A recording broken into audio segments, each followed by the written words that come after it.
Management की वजह से चंद्रयान 2 काफ़ी लंबे समय तक कार्यरत रहेगा। अब तक चंद्रयान 2 चंद्रमा के लगभग सभी भागों का चित्र ले चुका है।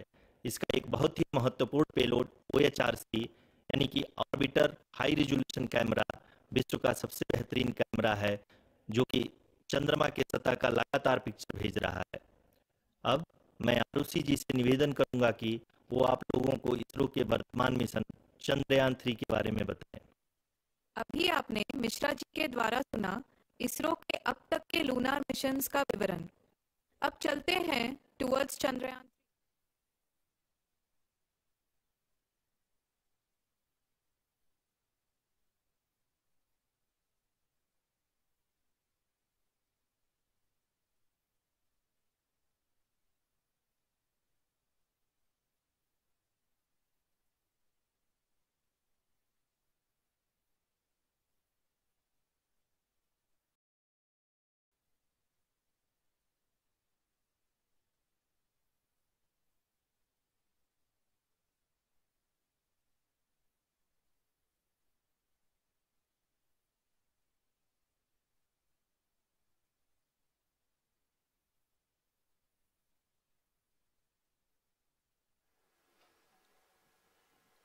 नमस्कार।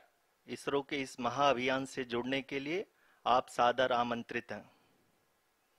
मैं पद्मदेव मिश्रा अपने को होस्ट श्रीमती आरुषि सेठ के साथ आप सभी को और देश विदेश से जुड़े सभी दर्शकों का हार्दिक अभिनंदन और स्वागत करता हूं। 23 अगस्त 2023 आज की शाम इसरो के वैज्ञानिकों और सभी अंतरिक्ष वैज्ञानिकों के साथ लैंडर मॉड्यूल को चंद्रमा के सतह पर उतरने के ऐतिहासिक पलों को देखने के लिए तैयार और उत्सुक हैं। जी हाँ, इसरो के गौरवपूर्ण इतिहास में एक और अध्याय जुड़ने जा रहा है और आज हम सब लोग इसके साक्षी बनेंगे। आप ये सारे विजुअल्स अपने स्क्रीन पर इसरो के मिशन ऑपरेशन कॉम्प्लेक्स यानी मॉक्स से देख रहे हैं, जो कि बेंगलुरु में स्थित telemetry tracking and command network ISTRAC से प्रसारित किया जा रहा है। ये विजुअल्स आपको पावर डिसेंट के काउंटडाउन और उस पथ को प्रदर्शित कर रहा है जिस पे चलकर लैंडर आज चंद्रमा के साउथ पोल पे सेफ और सॉफ्ट लैंडिंग करेगा। आपको ध्यान दिला दूं, इस समय हम लोग पावर डिसेंट शुरू होने से लगभग 22 मिनट दूर हैं। जो दर्शक थोड़ी देर से जुड़े हैं उनकी जानकारी के लिए बता दें, आप लोग इस ऐतिहासिक पल को इसरो के ऑफिशियल वेबसाइट, फेसबुक, ट्विटर और यूट्यूब पे भी देख सकते हैं। Honorable dignitaries, delegates, scientists, media personnel, and dear viewers, a very good evening to all of you. We at ISRO welcome you to the live coverage of India's prestigious Chandrayaan 3 mission's landing event on the lunar surface. These are the visuals from Mission Operation Complex at ISRO's Telemetry Tracking and Command Network, ISTRAC, situated in Namma, Bengaluru, Karnataka. I, Arushi Seth, and my colleague, Dr. Padamdeo Mishra, are your hosts for the evening and shall accompany you on the journey of the landing event from powered descent start to touchdown. Today, we shall be witnessing the final phase of the critical and most technologically challenging mission operations of Chandrayaan 3, wherein the lander module will be making a safe and soft landing on the surface of the moon. These display screens show the countdown to the power descent start as well as the path that will be followed by the lander module. We are 18 minutes away from the commencement of power descent. India is at the brink of creating history as we all await with bated breath to witness the landing on Moon's south polar region.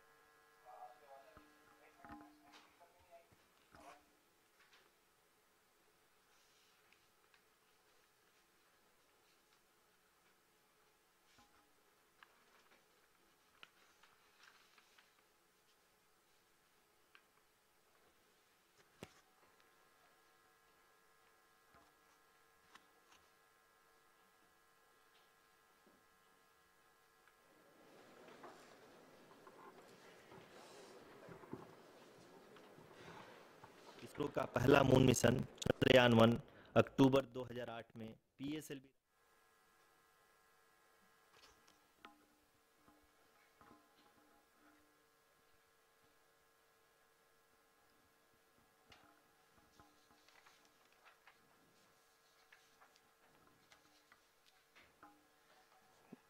धन्यवाद आरुषि। अगर मैं सही मायने में कहूं तो अंतरिक्ष का कोई भी मिशन हो और चाहे किसी भी देश के द्वारा संचालित किया जा रहा हो, इसरो मिशन की निश्चितता और अनिश्चितता के बीच बहुत ही महीन अंतर होता है, जिससे कि एक मिशन सफल या असफल होता है। लेकिन ना हम थके ना हम हारे। हमने पिछली कमियों को सुधारते हुए आज पूरी तरह से आश्वस्त किया है कि लैंडर मॉड्यूल निश्चित तौर पे चंद्रमा के सतह पर सेफ और सॉफ्ट लैंडिंग करेगा। सभी दर्शकों के जानकारी के लिए अब हम इसरो के अब तक के सभी लूनर मिशंस को संक्षिप्त विवरण प्रस्तुत करेंगे। जी हाँ, इसरो का पहला मून मिशन चंद्रयान-1 अक्टूबर 2008 में पीएसएलवी रॉकेट के द्वारा सफलतापूर्वक प्रक्षेपित किया गया था। चंद्रयान-1 ने चंद्रमा के सतह पर पानी की खोज करके पहले ही इतिहास रच चुका है। यही कारण है कि आजकल विश्व के तमाम अंतरिक्ष वैज्ञानिक और स्पेस एजेंसियां चंद्रमा को और करीब से जानने के लिए उत्सुक दिख रही हैं। अगर हम बात करें चंद्रयान-2 की, जो इसरो का दूसरा मिशन है, जुलाई 2019 में इसरो के सबसे ताकतवर रॉकेट LVM-3 द्वारा सफलतापूर्वक प्रक्षेपित किया गया था और आज भी लगभग 4 साल बाद यह चंद्रमा के 100 किलोमीटर के सर्कुलर ऑर्बिट में घूमते हुए बहुत ही उत्तम क्वालिटी का डेटा प्रदान कर रहा है।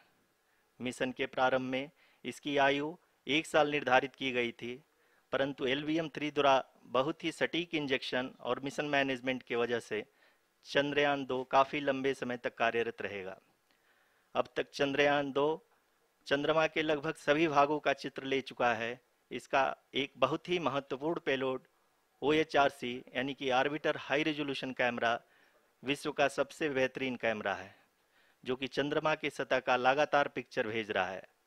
अब मैं आरुषि जी से निवेदन करूंगा कि वो आप लोगों को इसरो के वर्तमान मिशन चंद्रयान-3 के बारे में बताएं। अभी आपने मिश्रा जी के द्वारा सुना इसरो के अब तक के लूनार मिशंस का विवरण। अब चलते हैं towards Chandrayaan-3, the follow-up mission of Chandrayaan-2, which has been designed to accomplish our mission goals. The primary objective of Chandrayaan-3 mission is the demonstration of safe and soft landing on the lunar surface. This demonstration is a critical aspect for ISRO's future interplanetary missions.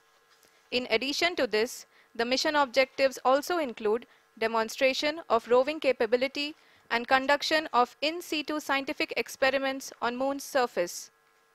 Carried on the shoulders of India's heaviest rocket LVM-3 on the 14th of July, Chandrayaan-3 was placed in the precise elliptic parking orbit of size 170 by 36,500 kilometers. ISRO, in its mission plan of following the incremental trajectory approach, carried a total of 5 earthbound maneuvers. The fifth apogee-raising maneuver, which took place on the 25th of July, placed the spacecraft in an orbit of 250 by 1,27,000 kilometers. At the early hours of 1st August, the translunar injection was carried out, after which the composite module began the final leg of its long journey of nearly 3,84,000 kilometers for its rendezvous with the Moon. The TLI was a key step in the mission, enabling the spacecraft to escape Earth's gravitational pull and travel to the Moon. An orbit of 288 by 3,69,328 kilometers was achieved at the end of the translunar injection. जी हाँ, translunar injection किसी भी interplanetary mission के लिए बहुत ही आवश्यक परंतु कठिन operation होता है। इस सफल मैन्यूवर के बाद चंद्रयान-3 पृथ्वी से दूर निकलकर चंद्रमा के प्रभाव क्षेत्र में एक हाइपरबोलिक ट्रेजेक्ट्री के द्वारा पहुंचाया गया। पुनः 5 अगस्त 2023 को लूनर ऑर्बिट इंसर्शन के द्वारा चंद्रयान-3 को 160 किलोमीटर के पेरिलून और 18,000 किलोमीटर के अपोलून के साथ चंद्रमा के इलिप्टिकल ऑर्बिट में स्थापित कर दिया गया। TLI के तरह LOI भी एक बहुत जटिल ऑपरेशन होता है। इसमें हमें यह ध्यान देना आवश्यक होता है कि उपग्रह के वेगमान को एक निश्चित बिंदु से घटाया जा सके, अन्यथा उपग्रह चंद्रमा के प्रभाव क्षेत्र से बाहर निकल जाएगा। LOI के सफलतापूर्वक परिचालन के बाद चंद्रयान 3 की कक्षा को 4 बार और परिवर्तित किया गया। इस दौरान चंद्रमा की अधिकतम ऊंचाई को घटाकर 160 किलोमीटर कर दिया गया। इस पूरी प्रक्रिया में प्रपल्सन मॉड्यूल का लगभग 755 किलोग्राम ईंधन का उपयोग हुआ और चंद्रयान 3 के वेगमान को लगभग 850 मीटर प्रति सेकंड कम कर दिया गया। लैंडर मॉड्यूल को लगभग 150 किलोमीटर के सर्कुलर ऑर्बिट में स्थापित करने के बाद 17 अगस्त 2023 को प्रपल्सन मॉड्यूल से अलग कर दिया गया। पुनः लैंडर मॉडल के ऑर्बिट को 2 डीबूस्ट मैन्यूवर्स के द्वारा 150 किलोमीटर के सर्कुलर ऑर्बिट से घटाकर 25 गुणे 130 किलोमीटर के एलिप्टिकल ऑर्बिट में स्थापित कर दिया गया। इस दौरान यह भी सुनिश्चित कर दिया गया कि 800 न्यूटन के चारों थ्रोटेबल थ्रस्टर्स पावर डिसेंट के समय किसी भी चुनौती का सामना कर सकें। लैंडर मॉड्यूल इस ऑर्बिट में 4 दिन तक चंद्रमा की परिक्रमा करता रहा ताकि इसके सभी सब सिस्टम को पावर डिसेंट से पहले कार्यात्मक रूप से वेरीफाई और वैलिडेट किया जा सके। इस दौरान चंद्रयान 2 और लैंडर मॉड्यूल की आपस में बातचीत भी हो चुकी है। और संक्षेप में अब तक की यात्रा की बात करें तो लैंडर मॉड्यूल अब तक 21 बार पृथ्वी के और लगभग 120 बार चंद्रमा का चक्कर लगा चुका है और इस पूरी यात्रा में लगभग 55 लाख किलोमीटर की यात्रा भी पूरी कर चुका है। अब तक के इस पूरे अभियान में यह भी सुनिश्चित किया गया कि सारे ऑर्बिट मैन्यूवर्स इस प्रकार किए जाएं कि लैंडिंग साइट पावर डिसेंट की शुरुआत से ही लैंडर के ऑर्बिटल प्लेन में बना रहे।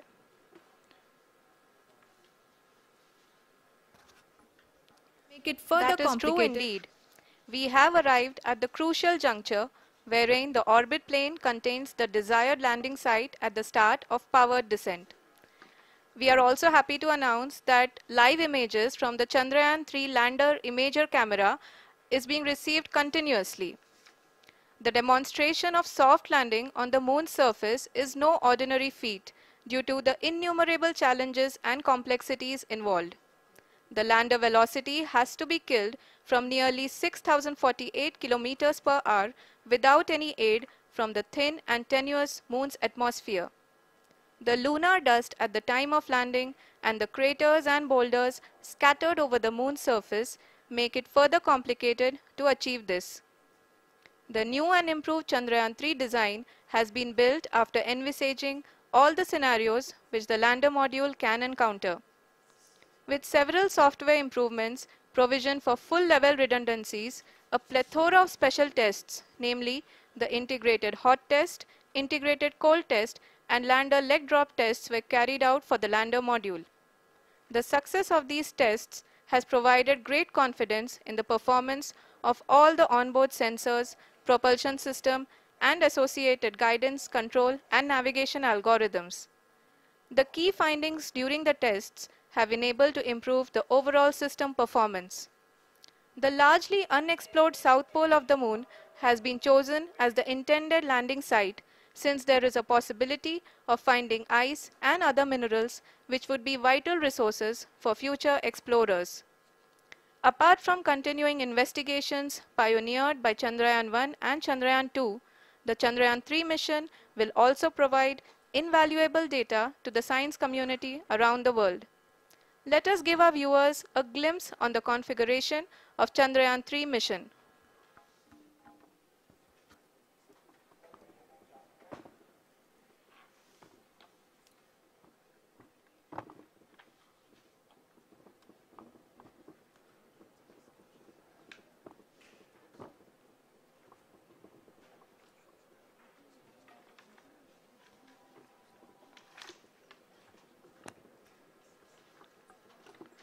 चंद्रयान 3 का मिशन प्लान लगभग चंद्रयान 2 के तरह ही बनाया गया है। यहाँ यह भी सुनिश्चित किया गया है कि चंद्रयान 3 को रॉकेट से अलग होने से लेकर के चंद्रमा के निकटतम कक्षा में स्थापित होने तक सारी गतिविधियां चंद्रयान 2 के तरह ही हों। और अब हम यह कह सकते हैं कि यह प्लान पूरी तरह से 100% सफल रहा। हालांकि लैंडर मॉड्यूल के सेंसर्स और propulsion सिस्टम को इस तरह से मजबूत किया गया है कि लैंडर पावर डिसेंट के समय किसी भी आपदा से बाहर आकर के मिशन के मुख्य उद्देश्य को पूरा कर सके।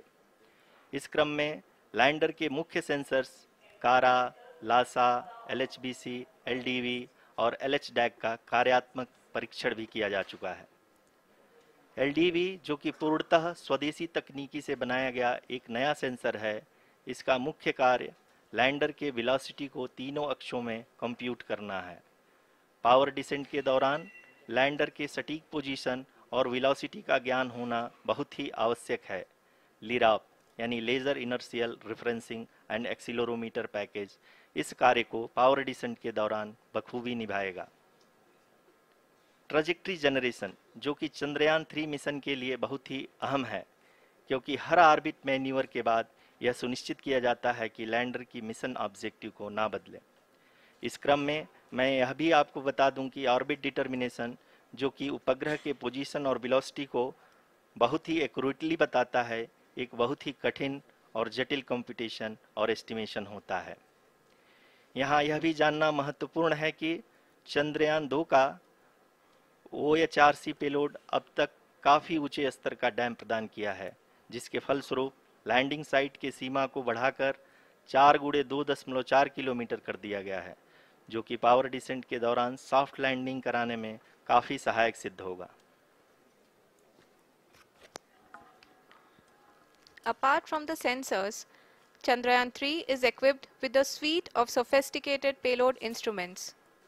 While Chandrayaan 1 and Chandrayaan 2 orbiter have provided abundant remote sensing data of Moon, equally important are the on-site localized measurements that provide ground truths.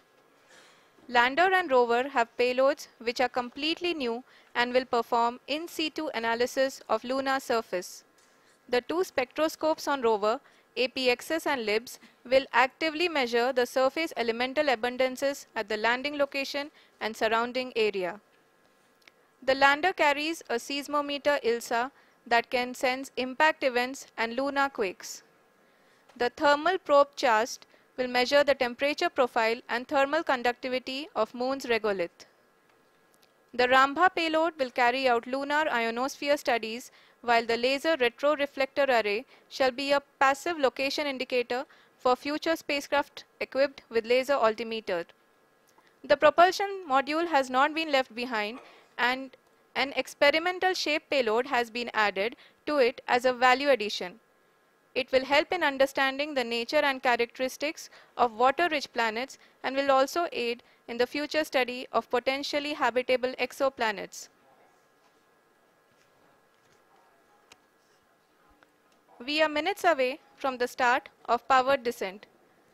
The entire powered descent shall be carried out by the onboard autonomous landing sequencer, or ALS, which is a series of instructions preloaded to the lander module. These instructions include the commands to be executed, data to be collected and analyzed, and decisions to be made and executed autonomously throughout the powered descent.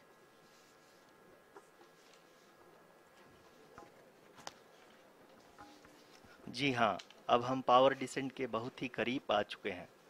हम आपको बताते चलें कि power descent को कुल 4 चरणों में बांटा गया है। सबसे पहले आता है रफ ब्रेकिंग फेज, जिसमें लैंडर की ऊंचाई को चंद्रमा की सतह से 30 किलोमीटर से घटाकर 7.4 किलोमीटर कर दिया जाएगा।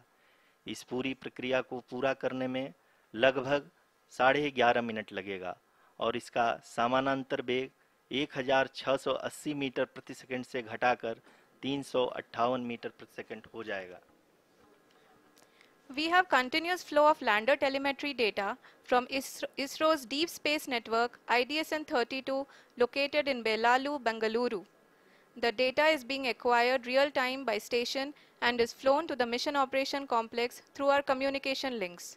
In addition to it, we also have support from ESA and JPL DSN stations. There will be no ground intervention once the ALS takes charge. The preparation for today's event had started 48 hours before, wherein various pre-selections and uplinking of parameters for the autonomous landing sequence were carried out. The whole descent is divided into 4 phases: the rough braking phase, the attitude hold phase, fine braking phase, and the local navigation phase or the terminal descent phase.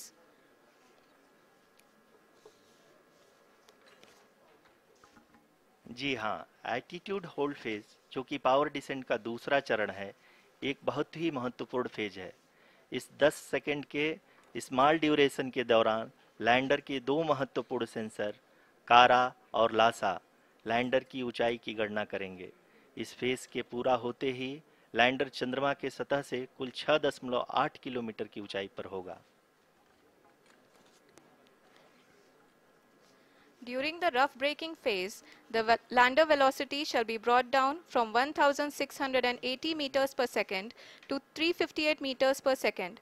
The altitude will be brought down from 30 kilometers to 7.4 kilometers at the end of rough braking.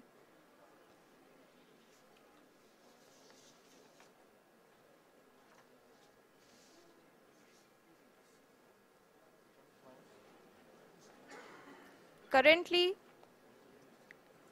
we can see the scientists are analyzing the lander data.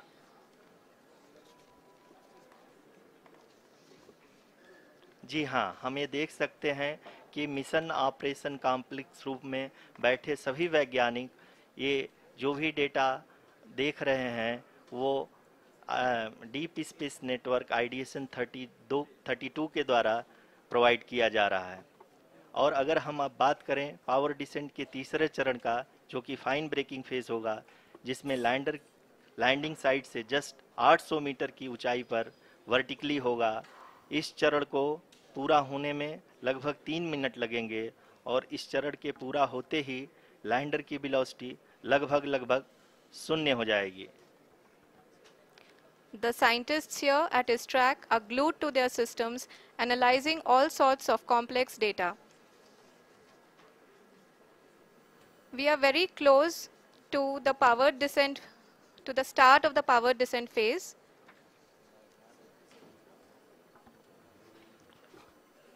जी हाँ, अगर हम अब बात करें power descent के चौथे और अंतिम चरण का, जो कि लोकल नेविगेशन फेज या टर्मिनल डिसेंट फेज भी कहा जाता है, इस दौरान लैंडर के 2 इंजन बंद कर दिए जाएंगे और लैंडर के सेंसरों द्वारा इसके हाइट और वेलोसिटी की गणना इनर्शियल नेविगेशन को भेज दिया जाएगा। इस दौरान लैंडर 150 मीटर की ऊंचाई को प्राप्त करने के बाद कुल 131 सेकंड लगाएगा। इस पड़ाव पे आने के बाद पुनः लैंडर 22 सेकंड के लिए हवरिंग करेगा।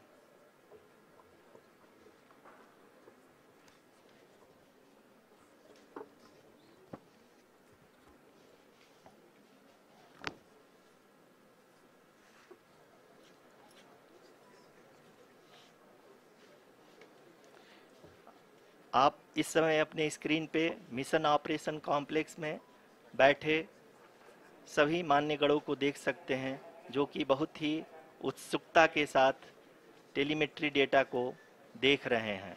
अभी हम लोग पावर डिसेंट शुरू होने से जस्ट कुछ ही पल दूर हैं।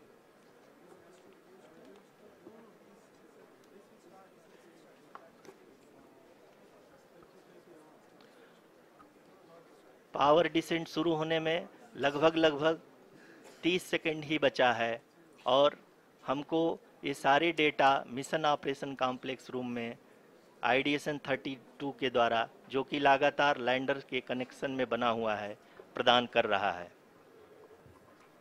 Dear viewers, the pivotal power descent has begun and the lander module is propelling towards the moon's surface along the intended trajectory.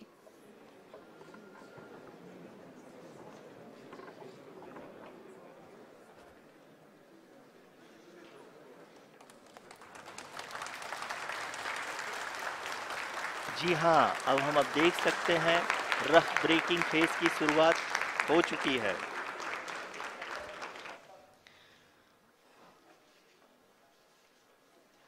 During this rough braking phase, The lander velocity shall be brought down from 1680 meters per second to 358 meters per second.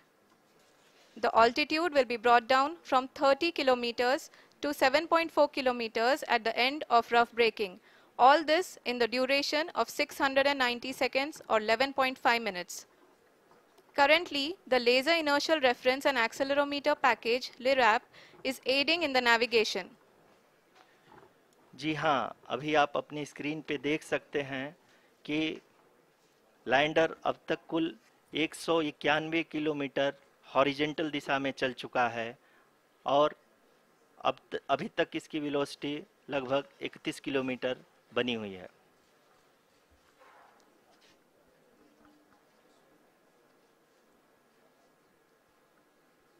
The lander module has traveled a distance of approximately 228 kilometers.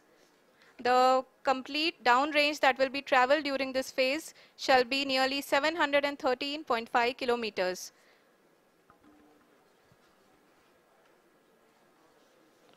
जी हाँ, कुल 745 kilometre के इस rough breaking phase में आप देख सकते हैं कि हम लोग लगभग अपनी यात्रा 20% कंप्लीट कर चुके हैं।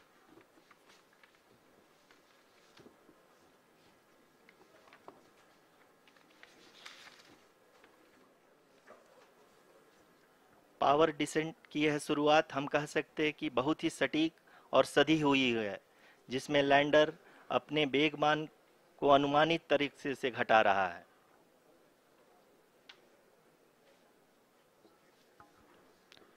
The altitude of the lander module will reduce from 7.4 kilometers to 6.8 kilometers. During the next phase, which is going to be the attitude hold phase. We can currently see that the altitude of the lander module is nearly 31 kilometers. Arushi, अभी हम इस ground race को देखते हुए कह सकते हैं कि रफ ब्रेकिंग फेज की शुरुआत बहुत ही अच्छे तरीके से हुई है। आप ये देख सकती हैं कि जो भी प्रोजेक्टेड ग्राउंड रेस है उसी पे अपना लैंडर मॉड्यूल आगे चलते हुए बढ़ रहा है। अभी तक ये देखा जा सकता है कि लैंडर मॉड्यूल लगभग 370 किलोमीटर क्षैतिज दिशा में चल चुका है। The mission operations team is analyzing the data. We can all see the seriousness and the concentration with which each and every parameter of the lander module is being analyzed. The performance so far seems to be nominal. जी आरुषि, चूंकि ALS activate किया जा चुका है इसलिए ground से कोई commanding नहीं की जा रही है। इस दौरान आपके स्क्रीन पे सारे डेटा इसरो के डीप स्पेस नेटवर्क से रियल टाइम में आ रहे हैं। इस मिशन में सेकेंड और थर्ड ऑर्डर गाइडेंस पॉलिनोमियल का प्रयोग हुआ है, जो कि इनर्शियल थ्रस्ट और एंगल के हमेशा सुनिश्चित करेगा। During the entire descent, there is no ground intervention as the ALS has taken charge. The preparation for today's event had started nearly 48 hours before, wherein various pre-selections and uplinking of parameters were done. We can see that the vertical velocity of the lander module has been brought down. It is continuously coming down. And the ALS had already been initiated 1 hour before the scheduled time of the power descent start. Following this, the throttleable engine electronics module, the TECM, was switched on and lander was oriented to the favorable attitude. जी हाँ, आप अपनी screen पे देख सकते हैं कि lander module जिसकी शुरुआत में वेलोसिटी 1680 मीटर पर सेकंड थी, लगभग 1150 मीटर पर सेकंड हो चुकी है, जो कि एक बहुत ही मैजेस्टिक शुरुआत कही जा सकती है इस रफ ब्रेकिंग फेज के लिए।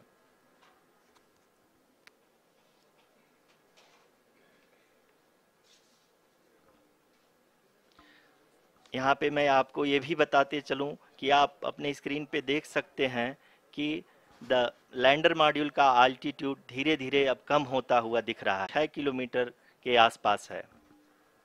Chandrayaan 3 lander imager display. The lander imager is continuously taking photographs of the moon's surface, and that is also being streamed here. Currently, the horizontal velocity has been brought down and 7 kilometers as can be seen on the screen. जी हाँ, करीब करीब अपने आधे सफ़र को पूरा करते हुए इस रफ ब्रेकिंग फेज में लैंडर बहुत ही आगे की तरफ बढ़ते हुए अपनी ऊंचाई को घटा रहा है। अगर अब बात करें तो लैंडर की ऊंचाई चंद्रमा के सतह से लगभग 27 किलोमीटर से नीचे हो चुकी है। करीब Will be looking exactly towards the moon's surface. At the end of this attitude hold phase, height measurement update to navigation system will be given from the laser and car band altimeters. Currently, we are in the middle of the rough braking phase. जी हाँ, अगर हम ध्यान से देखें तो लगभग 8 minute की यात्रा के बाद लैंडर अपनी हॉरिजेंटल वेलोसिटी को लगातार कम करते हुए अपनी ऊंचाई अभी की ऊंचाई के समय 24 किलोमीटर की ऊंचाई प्राप्त कर चुका है।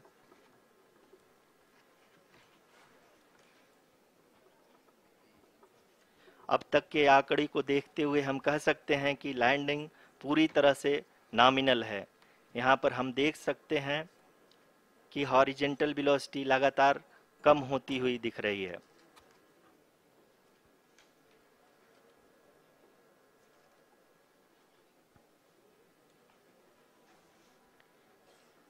The altitude of lander from ground is currently 22 kilometer, which is again going to be coming down, and that is expected. For the viewers who have joined now, we are in the powered descent phase, and we are in the rough braking phase, which is the first phase of the powered descent. We have currently traveled a downrange of 697 kilometers, and the downrange that has to be traveled during this phase is 713.5 kilometers. जी हाँ, अभी आप देख सकते हैं कि lander की horizontal velocity लगभग 720 metre प्रति सेकंड हो गई है। लगभग हम ये कह सकते हैं कि 900 मीटर प्रति सेकंड वेलोसिटी को कम किया जा चुका है।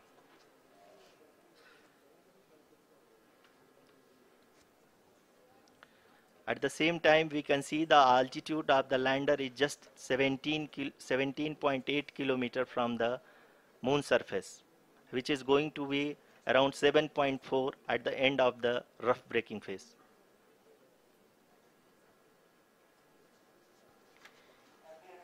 इस फेज के बाद हम जाएंगे towards the attitude hold phase,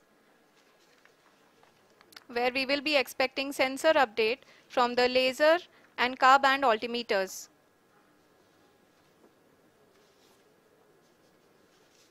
We can see the visualization of the lander module moving towards the moon's surface.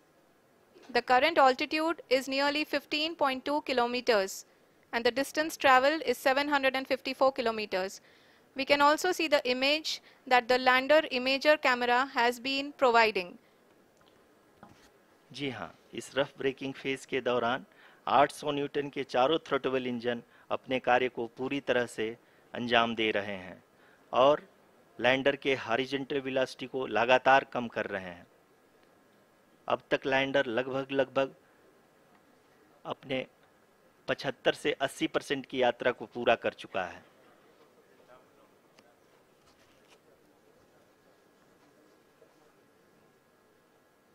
After the rough braking and the attitude hold phase, we shall be having the fine braking phase, which will continue for nearly 3 minutes. The whole phase is being driven by the autonomous landing sequencer, and there is no intervention from ground. जी हाँ आरुषि, अभी आप अपनी screen पे देख सकती हैं कि जो करंट आल्टीट्यूड है चंद्रमा के सतह से लगभग 10 किलोमीटर के आसपास है। जी हाँ, हम अपने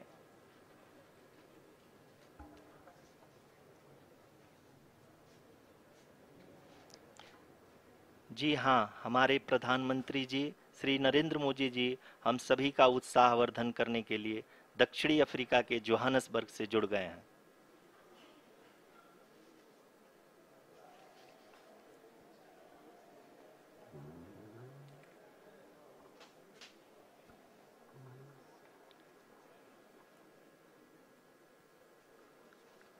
Yes, we are privileged to have with us Honorable Prime Minister of India, Shri Narendra Modi ji, who has joined us from South Africa's Johannesburg to encourage us.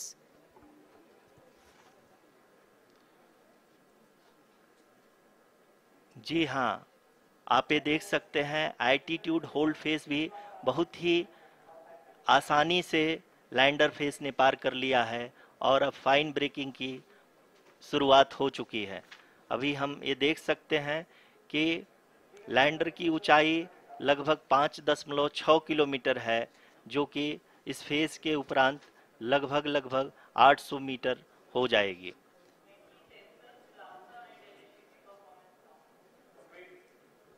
We can hear from the mission operations team that the sensors are performing nominally, and we are currently in the midst of the fine braking phase, which is going to continue for 3 minutes, and the altitude is going to be reduced to nearly 800 meters at the end of this phase. जी हाँ, जैसा कि आरुषि जी ने बताया कि लगभग 3 minute के उपरांत lander की हाइट लगभग 800 मीटर वर्टिकली होगी और यहाँ पे लैंडर की horizontal velocity, vertical velocity, even down range भी लगभग शून्य होगा। We can see the visual of the lander module, and we can see that the downrange traveled is nearly 831 kilometers.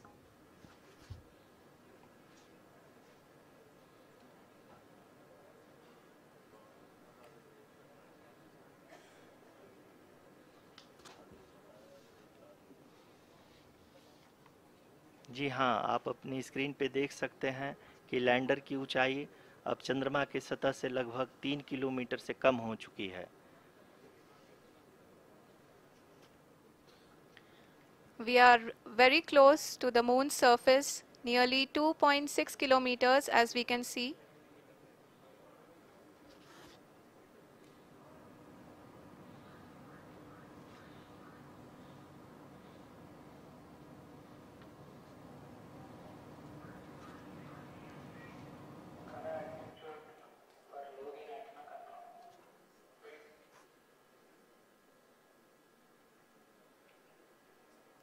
जी हाँ, अभी आप देख सकते हैं कि लैंडर की ऊंचाई लगभग 1 किलोमीटर के आसपास है।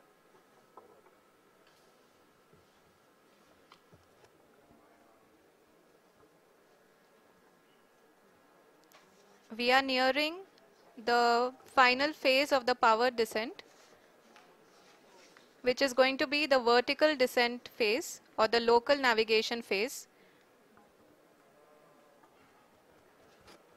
जी हाँ, अब हम फाइन ब्रेकिंग वेव के एकदम करीब आ चुके हैं। हाँ, आप तालियों के गड़गड़ाहट से सुन सकते हैं कि हम लोगों ने तीसरे चरण को भी बहुत ही सफलतापूर्वक हासिल कर लिया है और अभी हम वर्टिकल डिसेंट फेज में आ चुके हैं, जिसकी शुरुआत भी बहुत ही अच्छे ढंग से हो चुकी है।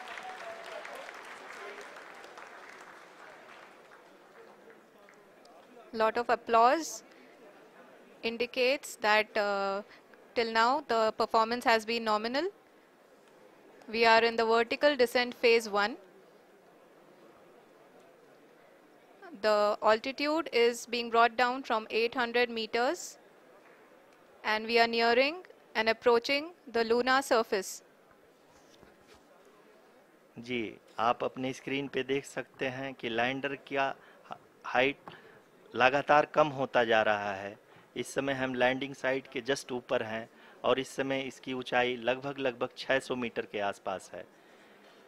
इस फेज के दौरान लगभग 150 मीटर के ऊंचाई पे पहुंचने के बाद लैंडर अगेन लगभग 20 से 22 सेकंड के लिए हॉवरिंग करेगा। We are above the landing site. The horizontal as well as the vertical velocity is now being constantly reduced, and the lander module has begun its descent towards the landing site.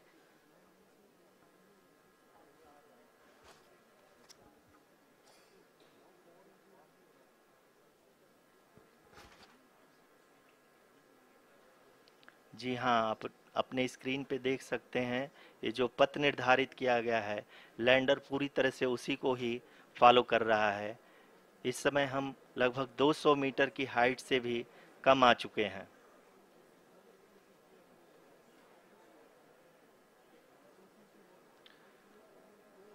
अब हम ये देख सकते हैं कि हम लगभग 150 metre की ऊंचाई पे हैं चंद्रमा के सतह से।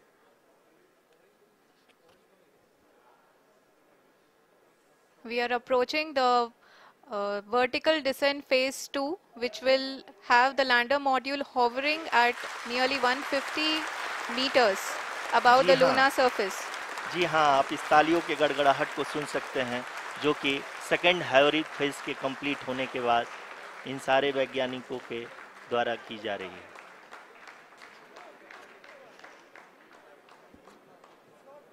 जी हाँ, आप अगर फिर से ध्यान से देखें तो एल्टीट्यूड पुनः कम होता जा रहा है।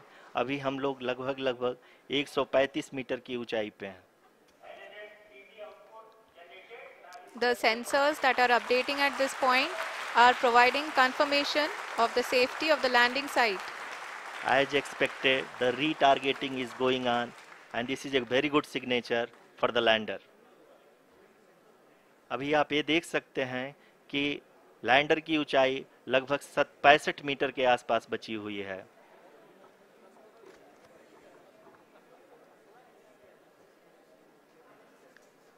Currently, only 2 engines are now being fired, and we are nearly at zero velocity, vertical and horizontal. We were hovering, and now we are approaching the moon's surface.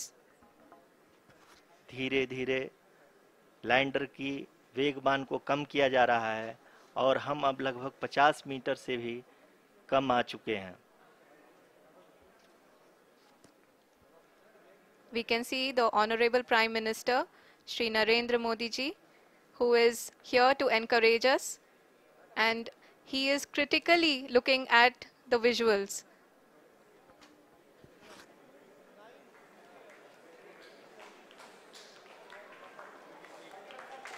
जी हाँ, आप अपने स्क्रीन पे देख सकते हैं कि हम lander module People are applauding. Let us all wait to hear from the Secretary Department of Space and Chairman ISRO, Shri S. Somnath. Lander module पूरी तरह से सेफली और सॉफ्टली चंद्रमा के सतह पे लैंड हो चुका है। ये हम लोगों के लिए बहुत ही गर्व की बात है। हिंदी में एक कहावत है कि चंदा मामा दूर के, लेकिन अब हम ये कह सकते हैं कि चंदा मामा अपने घर के। बहुत ही उम्दा। The hard work of the entire ISRO community has come to fruition.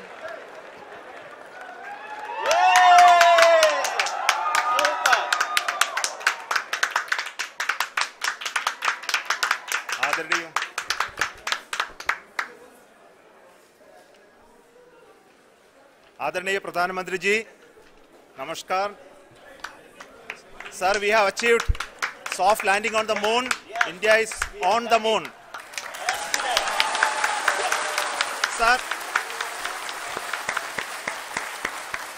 I request our Honorable Prime Minister to address us and bless us. Thank you, sir.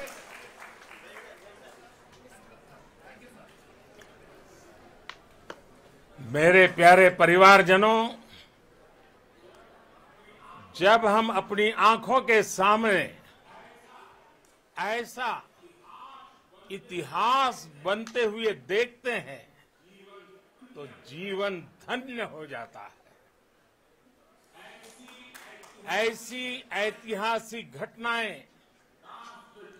राष्ट्र जीवन की चिरंजीव चेतना बन जाती है। ये पल अविस्मरणीय है। ये क्षण अभूतपूर्व है। ये क्षण विकसित भारत के शंखनाद का है। ये क्षण नए भारत के जयघोष का है। ये क्षण मुश्किलों के महासागर को पार करने का है। ये क्षण जीत के चंद्र पथ पर चलने का है। ये क्षण 140 करोड़ धड़कनों के सामर्थ्य का है। ये क्षण भारत में नई ऊर्जा, नया विश्वास, नई चेतना का है। ये क्षण भारत के उदयमान भाग्य के आह्वान का है। अमृत काल की प्रथम प्रभा में सफलता की ये अमृत वर्षा हुई है। हमने धरती पर संकल्प लिया और चांद पर उसे साकार किया। और हमारे वैज्ञानिक साथियों ने भी कहा, India is now on the moon. आज हम अंतरिक्ष में नए भारत की नई उड़ान के साक्षी बने हैं। साथियों, मैं इस समय ब्रिक्स समिट में हिस्सा लेने के लिए दक्षिण अफ्रीका में हूं, लेकिन हर देशवासी की तरह मेरा मन चंद्रयान महाअभियान पर भी लगा हुआ था। नया इतिहास बनते ही हर भारतीय जश्न में डूब गया है। हर घर में उत्सव शुरू हो गया है। हृदय से मैं भी अपने देशवासियों के साथ, अपने परिवारजनों के साथ इस उमंग और उल्लास से जुड़ा हुआ हूं। मैं टीम चंद्रयान को, इसरो को और देश के सभी वैज्ञानिकों को जी जान से बहुत बहुत बधाई देता हूं, जिन्होंने इस पल के लिए वर्षों तक इतना परिश्रम किया है। उत्साह, उमंग, आनंद और भावुकता से भरे इस अद्भुत पल के लिए मैं 140 करोड़ देशवासियों को भी कोटि कोटि बधाइयां देता हूं। मेरे परिवारजनों, हमारे वैज्ञानिकों के परिश्रम और प्रतिभा से भारत चंद्रमा के उस दक्षिणी ध्रुव पर पहुंचा है, जहां आज तक दुनिया का कोई भी देश नहीं पहुंच सका। अब आज के बाद से चांद से जुड़े मिथक बदल जाएंगे, कथानक भी बदल जाएंगे और नई पीढ़ी के लिए कहावतें भी बदल जाएगी। भारत में तो हम सभी लोग धरती को मां कहते हैं और चांद को मामा बुलाते हैं। कभी कहा जाता था, चंदा मामा बहुत दूर के हैं। चंदा मामा बहुत दूर के हैं। अब एक दिन वो भी आएगा जब बच्चे कहा करेंगे, चंदा मामा बस एक टूर के हैं। Friends, on this joyous occasion, I would like to address all the people of the world, the people of every country and region, India's successful moon mission is not just India's alone.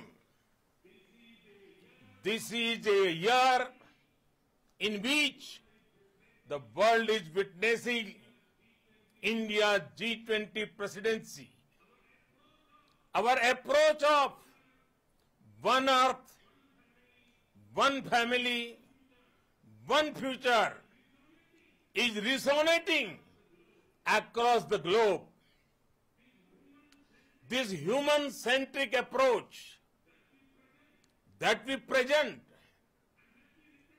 and that we represent has been welcomed universally.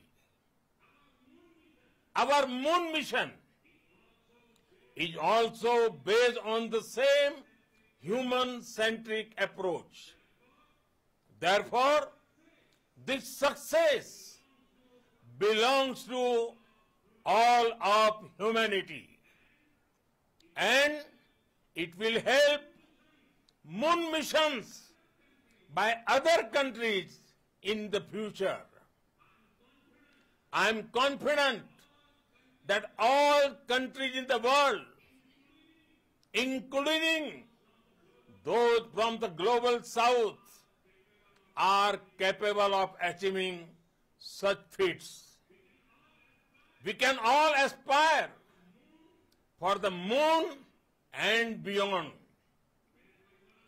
मेरे परिवारजनों, चंद्रयान महाअभियान के ये उपलब्धि भारत की उड़ान को चंद्रमा की कक्षाओं से आगे जाएगी। हम हमारे सौर मंडल की सीमाओं का सामर्थ्य परखेंगे और मानव के लिए ब्रह्मांड की अनेक संभावनाओं को साकार करने के लिए भी जरूर काम करेंगे।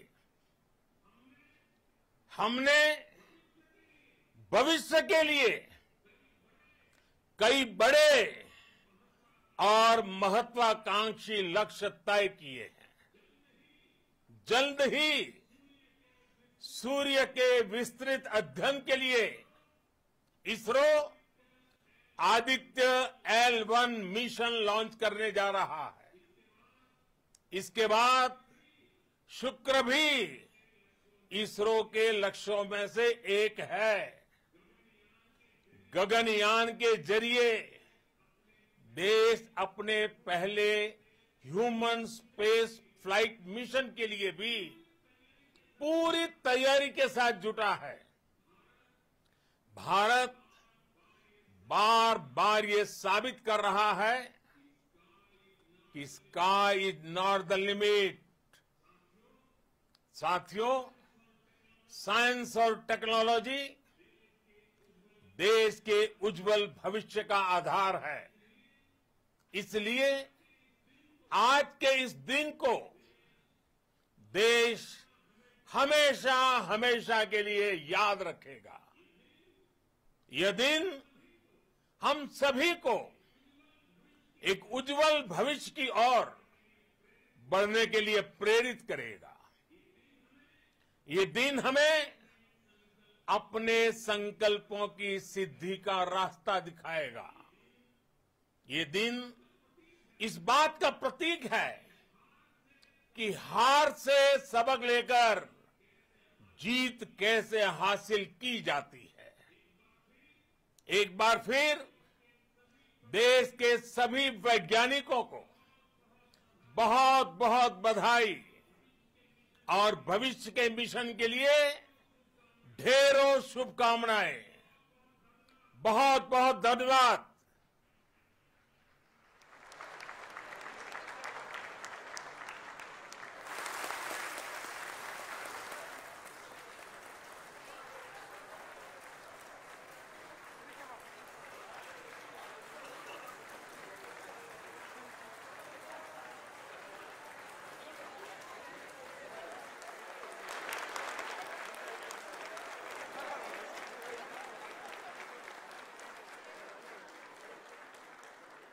Thank you, Adaraniya Pradhan Mantri ji, for being part of our journey to this success.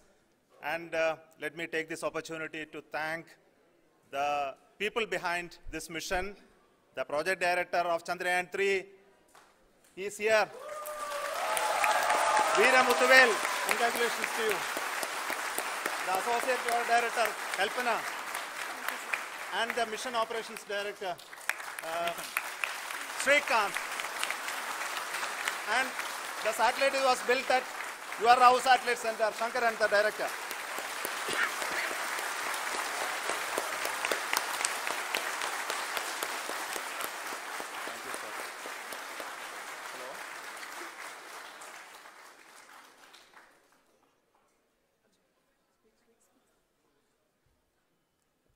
It's a great moment of happiness on behalf of team. It gives me immense satisfaction on achieving this goal as a project director of this mission.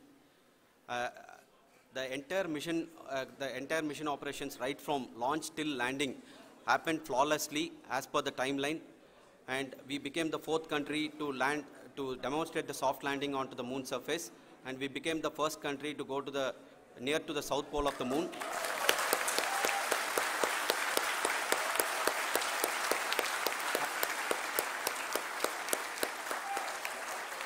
I take this opportunity to thank navigation, guidance and control team, propulsion team, sensors team, and all the mainframe subsystems team who have brought success to this mission.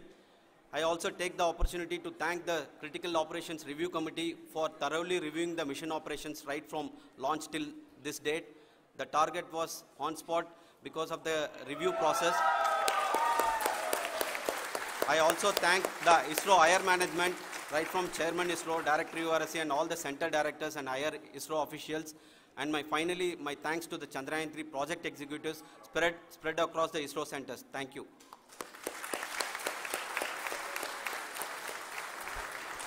Mission Director Srikanth. It gives me an immense pleasure to be part of Chandrayaan 3 and acting as Mission Director. I would like to thank each and every team member who has supported in carrying out all the mission operations flawlessly, and I would like to thank my senior management, Chairman ISRO, Director URSC, my senior colleagues and my team members for carrying out and supporting all the things carrying out in a proper way. Thank you very much. Associate Project Director Kalpana. Good evening to all. This will remain the most memorable and the happiest moment for all of us, for our team Chandrayaan 3. We have achieved our goal flawlessly. From the day we started rebuilding our spacecraft after Chandrayaan 2 experience, it has been breathe in, breathe out Chandrayaan 3 for our team. And starting from the reconfiguration to all the special tests and the simulations we have conducted meticulously, and this has been possible only because of our immense effort from our Chandrayaan 3 team, and of course with the guidance from our Chairman ISRO, our directors and all our experts. With all this, it has been possible. Thank you one and all. Thank you for all the minutest help which has been provided from all the areas of departments. Thank you. Thank you.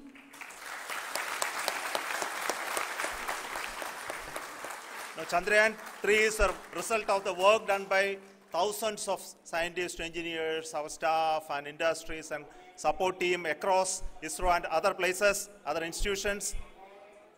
And Shankaran has been the lead of the center which integrated all of these efforts in the last so many years. So I request him to speak on behalf of all of you.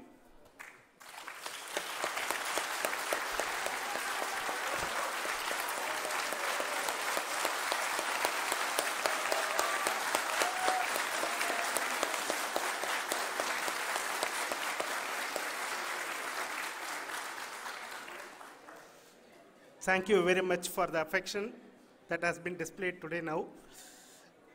Today, we have achieved what we set out to achieve in 2019.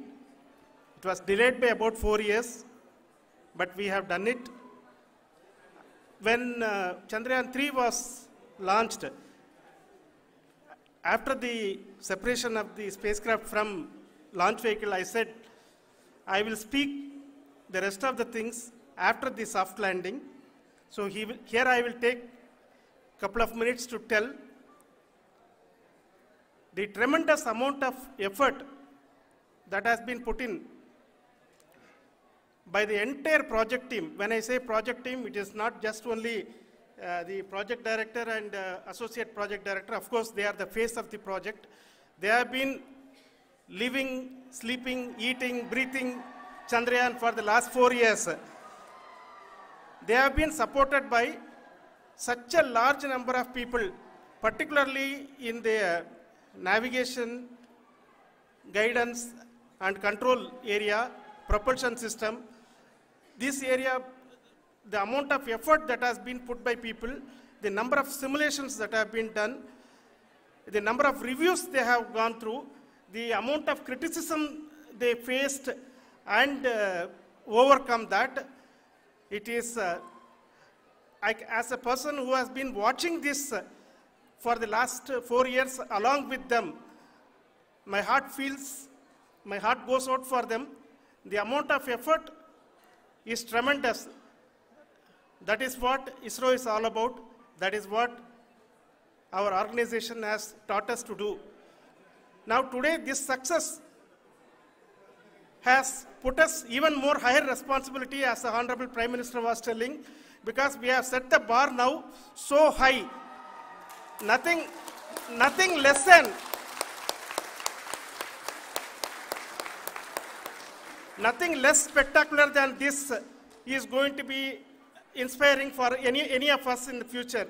So as the Honorable Prime Minister mentioned, we will be now looking at putting the man in space, putting a spacecraft around Venus and landing a craft in Mars. Work on all these activities are going on for a few years. And this success today will inspire us and will spur us to take those efforts even more strongly, so that we will make our country proud again and again and again. Thank you very much for every one of you who have directly or indirectly participated in this mission, encouraged us, intentionally or unintentionally helped us in all for every one of you. A big thank you, because even casual remark, an unintended point can help a person who is striving to reach a goal. The person who is making that remark may not have meant it that way, but sometimes it can ignite that's why I said that even unintended help is very, very, very welcome, and we are very, very thankful for that. Thank you, Team ISRO, for supporting all of us. The amount of affection we received when this mission came into this final stage, the number of people who gave us confidence that nothing can go wrong and this is going to be successful. In fact, I was not that much confident, because we have seen a couple of times issues, because I know very well as a person who has been doing in this domain for 36 years, I know there are thousands of things. Any of that can anytime go wrong and derail.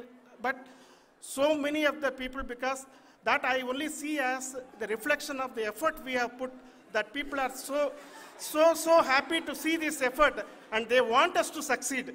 It is not that they know that we are going to succeed. The people want us to succeed. So thank you very much for everyone for your love and affection. We will continue to do our best and make our flag fly, ISRO's as well as India's flag fly high. Thank you very much.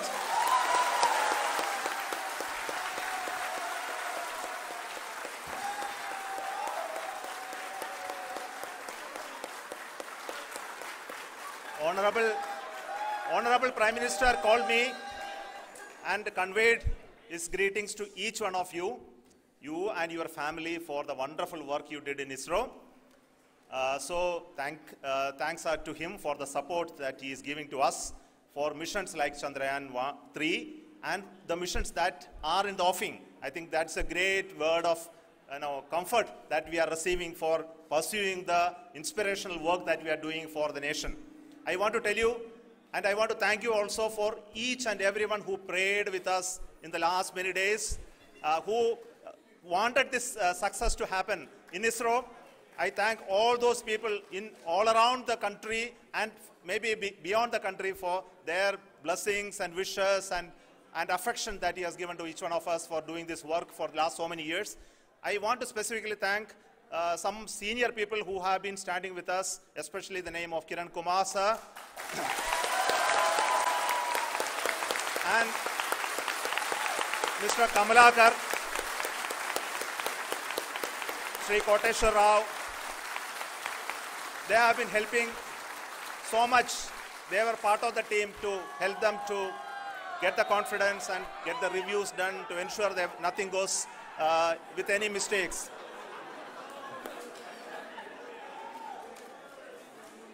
And of course, this is not the work of us alone. This is a work of a generation of ISRO leadership and ISRO scientists. And this is a journey we started in Chandrayaan 1, continued in Chandrayaan 2, and Chandrayaan 2 craft is still working and doing a lot of communication work with us. And all the team that contributed to building Chandrayaan 1 and Chandrayaan 2 should be remembered and thanked while we celebrate Chandrayaan 3. And this is an incremental progress and definitely a great, huge one it is. And thank you so much for all the support and work that you have done. Thank you.